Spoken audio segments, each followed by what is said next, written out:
If God exists, God would be the ultimate reality.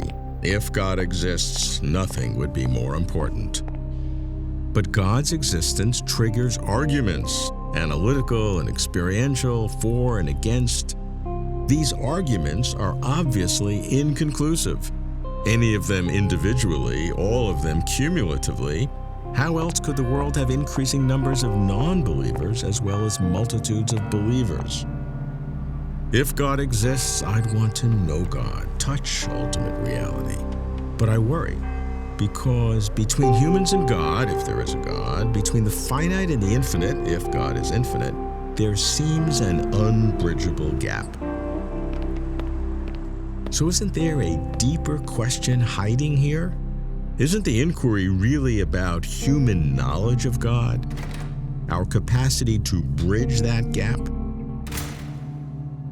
Exploring human knowledge, its essence and nature, is a field of philosophy called epistemology. Can epistemology, the theory of knowledge, be applied to God? Can we know God? I'm Robert Lawrence Kuhn, and Closer to Truth is my journey to find out.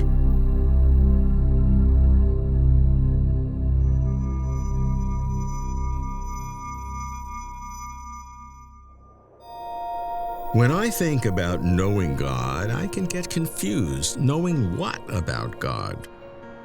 I'm confronted by at least three meanings. 1, does God exist? 2, if God exists, what is God like? 3, if God exists, can I have a personal relationship with God? But each of these three meanings boomerangs back to epistemology. How could it be that my normal, common human thought, awareness, perception, cognition, emotion, could know God? I begin with basics, applying epistemology to knowing God. That's why I go to Notre Dame to meet a philosopher who works in philosophy of religion and specializes in epistemology, Robert Audi. Robert, the question of whether God exists, what God is like, what can we learn from epistemology that can help us discern this question? The first thing to say is that we can be talking about God as a personal figure known through, let's say, the Bible. But we can also be talking about God as the God of perfect being theology, the God of the philosophers, if you like, who is omniscient, omnipotent, perfectly good. Epistemology is going to take account of what being you're talking about when you ask how we might know. Now, there's knowledge without belief. Think of what you might call a meteorological knee. The knee works like a barometer. When there are objective indications of heavy weather, the person believes there's going to be heavy weather. Perhaps the mechanism is very, very accurate, more accurate than an ordinary barometer, and we find the track record is terrific. But now add something. He forgets that he's been getting it right, but we know his track record. I think we're going to arrive at a position where we will say, ask him, he knows whether it's going to rain. He will be puzzled that he believes it's going to rain, not knowing where the belief comes from. The mechanism may evoke the belief rather automatically. I want to say he could know without being justified. Now, if God is possible, which I take it is clear, and is omnipotent, God could bring it about that some people have knowledge of God that is implanted. My old colleague Al Plantinga spoke of a sensus divinitatis. This is a possibility. So that would not be justified. That's the problem. Philosophers and certainly skeptics want more. They want justification. So it's very important to allow the possibility that someone who believes that God exists could know that, but lack justification. And if somebody has knowledge of a kind natural from experience, the complaint should be, don't do anything that depends on justification, but not, you couldn't possibly know. Now, justification. Right. You probably want to go to that, don't you? Right. And the concept of basic belief.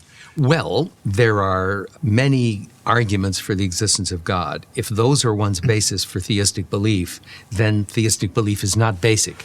If it comes from a sensus divinitatis, it may be basic. It may be quasi-perceptual in that it comes from experience directly and not from inference. But let's remember that there can be a cumulative case as where someone has a mastery of a multitude of different arguments, each with some weight, even if none is conclusive, and has had religious experiences. So there's an experiential basis with some weight. There are many arguments with some weight, and altogether, for this person, a theistic position is rational. Now, the kinds of arguments that would be philosophical arguments versus the kind of personal experiences, that there's a very big difference, and one is third-person communicable. You may not agree, and the other one is not. I mean, if you tell me you had a religious experience, I'd say, that's nice, but that makes no difference with me. I understand your point, but notice that if you don't have perceptual experiences of the kind I have when I look at an artwork, because you aren't trained, I have to do my best by description, but you can perhaps appreciate that I have had an experience which has subtleties that actually give me something to go on. Now, let's agree that if you have an experience as of God's sustaining, loving, forgiving, that experience does not convey any kind of direct indication that it's an omniscient, omnipotent, and perfectly good being. But if one is thinking of God as a person, as introduced in the Bible, that's another matter. And then one can argue theologically and philosophically that this must be a person with all these attributes that the philosophers have attributed. I understand the argument and I understand the critique, and I can evaluate that. But that if I had a religious experience, I wouldn't trust that. I don't think anyone should say that a single experience or even repeated experiences should be intellectually compelling for someone with no other indications. You can hope that God exists and is sovereign in the universe, and hope does not require a lot of evidence. You can have faith that God is sovereign in the universe, and you can have firm belief that God is. On my view, even religious hope can carry motivation and positive attitudes, but it's intellectually very modest. And what it takes for it to be rational is very sparse relative to what it takes for certainty. So if we start with hope, faith, and belief. And the next one would be knowledge, which maybe is impossible. If you like, yes. Is that a chain of epistemology? I call the kind of theism in which hope is central, aspirational, the kind in which faith is central, where it doesn't entail belief, fiduciary, because trust is central, the kind in which belief is central, depending on how strong it is, doxastic, meaning belief entailing. And then we could call the final kind, embodying knowledge, epistemic, because we're taking it that there's knowledge of God. And interestingly, the epistemic kind wouldn't have to involve justification, so you might not have all you'd like if you just had belief that constitutes knowledge from a sensus divinitatis. Robert outlines the elements of knowing God: hope, faith, belief, knowledge. A sequence of increasing degrees of confidence in the conclusion, here, God. As for God and me, I'd have the hope, but not the faith. So I could not get to belief, much less to knowledge. But could there be a shortcut, a kind of wormhole of belief? If belief in God is indeed properly basic, then justifying belief in God to reach knowledge of God is intrinsic to human beings and does not need to be extrinsically verified. But isn't belief in God as properly basic by itself a leap of faith? I can take the first step, hope, then I fade. I can't go further. But how much of this way of thinking, the epistemology of religion and theology, depends on that simple three-letter English word, G-O-D, God? Perhaps the simplest understanding of God is the classical idea that God goes beyond anything humanly imaginable.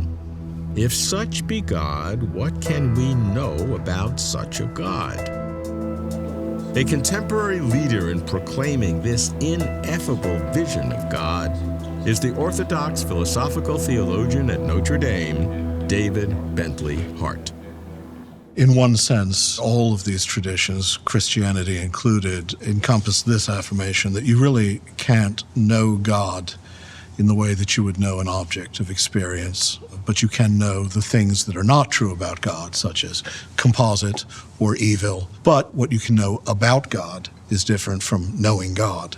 When it comes to the question of what you can know about God, Christian tradition, like the other theistic traditions, has a sphere of cataphatic knowledge, things that can be positively said, but these positive affirmations are based on the effects of the operations of God. So you can say God is creator because there's a creation. But then all of these traditions will say, but howsoever much you can know cataphatically, God is infinitely in himself unknowable because, just logically speaking, the infinite is always infinitely more. And in that sense, you have to say that you cannot intellectually grasp or know or have an intuition of God in himself. That, the divine essence being infinite simply will not submit to the confines of a finite mind. All of these traditions have another way of knowing God, which is one of direct encounter, intimate union, which, saying Christian thought is understood, is in some sense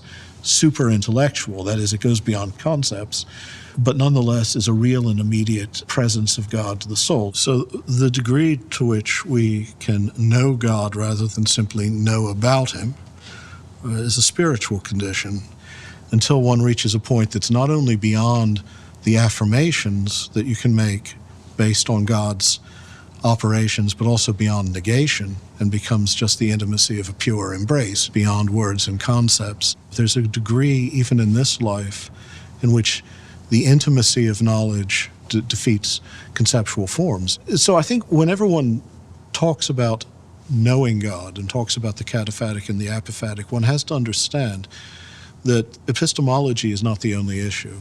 There's another way of knowing that surmounts both affirmation and negation in all of these traditions, which is the union of the soul with God. David's God is the classical God of early Christianity. It's also the God of the philosophers. David offers 3 ways of knowing this God. 1. Positive assertions, observing the operations or effects of God in the world or on people. 2. Negative assertions, what God is not. 3. Personal spiritual experiences, mystical union with God.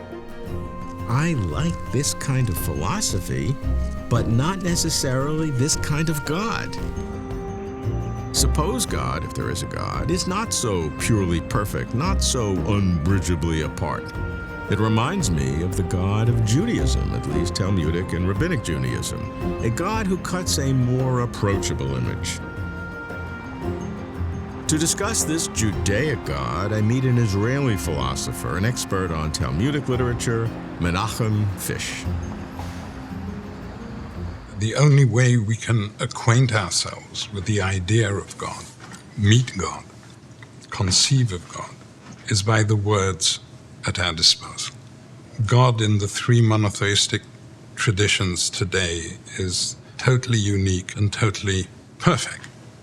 And we can wax poetical with the words we have. And artists imagine, and poets imagine, and theologians imagine. And we read our scriptures and understand what we understand, always by means of the vocabulary at our disposal. This is disconcerting for some people. Maimonides, for example, knew this very well, that the only way humans can know anything is by conceptualization. He therefore viewed saying anything, attributing anything to God, not merely an image, a bodily image, attributing agency, attributing a will, attributing a thought, is idolatrous in the extreme because we're likening to others. That is a profound violation of God's uniqueness and God's perfection. But for a religion who believes in a God-created universe, who believes in this or that degree of divine providence, who believes in that or that degree of divine retribution, who stands in prayer before a God. That is not enough. Maimonides took his theology to the extreme of banishing all God talk from the religion and all divine presence. I mean, it's not merely he created the world, but we're not allowed to say it. No, you, in the most profound sense of the term, you are not allowed to attribute to him an action, agency. Not everybody is as extreme as Maimonides, but Maimonides gives us a good sense of what a serious, intellectually honest, deeply religious theology would look like if you take that notion of perfection as the basis. Talmudic Judaism contains a voice that denies divine perfection. It doesn't deny that God is the creator of the world, that entered a covenant with us, that gave us the Torah, gave us the law, and that we entered into a covenantal, intimate, deep, religiously meaningful relationship. But it denies his perfection, especially moral perfection, as it denies the moral perfection of Scripture, the moral perfection of the law, and the moral perfection of the institutions of the law. And here I've counted all four sources of religious authority of Rabbinic Judaism. Now, if this is your view, these denials do not constitute or are not pressed into the service of subverting religion. No. It defines what religious faithfulness and obligation is. From that point of view, given the imperfect system, entering the covenantal relationship is to help it improve itself. And therefore, your religious duty is to do your best to troubleshoot and confront and criticize and to argue against when you think it's wrong. That doesn't mean that you're right all the time, but it's an argumentative, critical, and therefore rational enterprise. In essence, humans are co-creators with God, can help God improve God's own self. Not only God's own self, God's Torah, okay, and the world.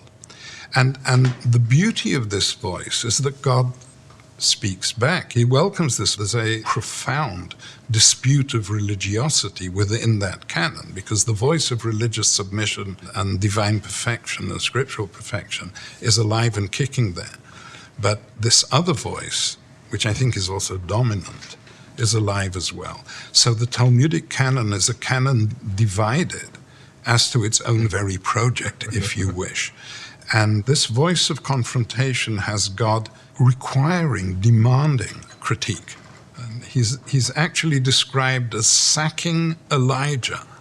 He's the only prophet who God commands to anoint his successor, because I can't do with the yes-men. I need someone to talk back. So within that form of religiosity, prayer looks very different, prophecy looks very different, human religious obligation looks very different. And then how do we know God is a slightly easier task, I'd say, within a Maimonidean framework. Menachem's God of Judaism is certainly more human and seems easier to get to know. But already I hear the charges of anthropomorphism, humans creating God in humans' own image, charges that I cannot easily refute. Nor could I strenuously deny that a more human God seems to reflect a more primitive religion, a pre-philosophical way of thinking. Nonetheless, I find myself attracted to such a human-like God. It's how I'd hope reality to be, less stern, more engaging, a closer connection between the human and the divine. But my inquiry is not about what I might find pleasing as traits of God. It's about really knowing God. And I fear I have so far omitted a critical way of thinking. How does what I know relate to what really is? Some philosophers deny that we can ever access underlying realities, even though we measure data and discover laws. Can such a philosopher, called a strict empiricist or anti-realist, also believe in God? I know just whom to ask, the Dutch-American philosopher of science, Bas van Fraassen. Bas, if we take epistemology and apply it to God, particularly from your remarkably dual positions as a philosopher of science who is an anti-realist in analyzing the scientific world, and yet as a devout believer in God, what can you say philosophically about how we can know God, if there is a God? Well, I think that religious people speaking in religious terms are going to answer this differently from any answer that would really help you the way you are starting on the question. A Hindu, for example, would say, well, in the Bhagavad Gita, I see that Arjuna is talking with Krishna. Krishna is his charioteer, but he's a god. So obviously it's possible to know God. And the Christian will say, yeah, well, Jesus was the Christ. Jesus is one person in the Trinity. Many people knew Jesus and talked with him, so they knew God, so it's possible to know God, right? Of course, even if you don't bring to an unbeliever and say, here, start here. Yeah. You couldn't possibly, right? What the believer takes as somehow, what should I say, confirming or reinforcing his faith is not at all the same sort of thing that you would bring in a discussion with an unbeliever who thinks about, could I have reasons to believe in the existence of God, right? But then the question is, what would satisfy you? What exactly would be grounds for a secular person to think that God exists? If God wants me to believe in him or it or her, that's God's problem. It's not my problem. It's God's problem to figure out what it's going to take for me to believe in God. Well, it seems that God doesn't really care in the same way, because he's not going to send you ghostly apparitions or celestial emails. And if I got those, I wouldn't believe them. No, of course. And so, I feel like in the worst possible worlds, because I don't see a scientific way to get to God. Right. Philosophical arguments to get to God I love, but I don't think any of them deep down, absolutely work. And if I had an experience, I wouldn't trust it. I see. So I'm in trouble, right? Yeah, well, this is one thing that Martin Buber emphasized. He said, if we get to the point where the focus is on the feelings, then we've already lost God. Then we're already no longer talking about God. I don't have any faith in arguments for the existence of God or in any theodicy. I think of theologies and theodicies, stories like and myths and so on, exactly the same level as statues and paintings that we have in church. Right, that's an interesting analogy. They help us, at the same time, we don't think for one moment that, God looks like a bearded man, right? And when we have pictures of angels or of saints, or no reason to think that the saint actually looks like this statue, but we go and burn a candle, and we feel it is a way of interacting with the religious reality. And I think the same happens with the theological theories. The philosophical arguments, which you think are very analytical, really have the same, true impact as some work of art that would gives you this feeling, this possibility. Can I go further than that, or that's where you're going to leave me? Yeah, probably. I mean, you said it's God's problem. Well, we also believe that God does pursue people. We talk about the hound of heaven, and that a person will start talking about his past life and say, oh, there were all these things that were drawing me, that were bringing me, that were pushing me. I had these experiences. I came to the end of the road. I couldn't go anywhere. And you say, well, it was coming closer and closer to you. It was pursuing you. It was chasing. It was the hound of heaven was after you. That's very good. But, of course, you have to be receptive. Well, maybe you're the hound of heaven, and I'm trying to be receptive. Bas states that we can know the non-physical reality of God, even though we cannot know the physical reality of the common world. So, what does it mean to know God? There are multiple approaches to this question. 1. The epistemology of religion and theology generates a flow of concepts, from hope to faith to belief to knowledge. But must religious belief be justified, or is it properly basic?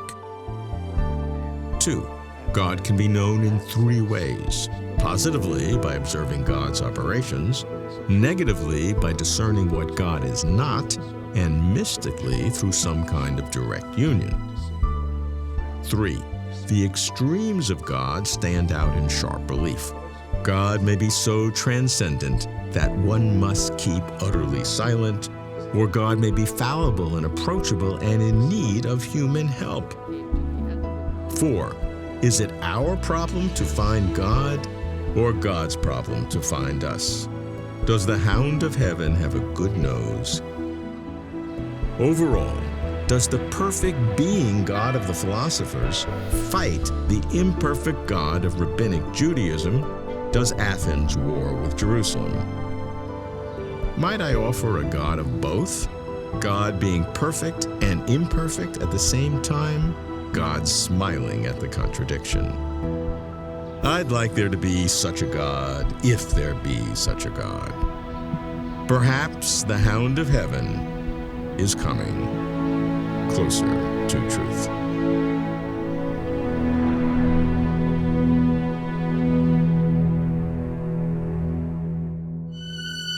For complete interviews and for further information, please visit closertotruth.com.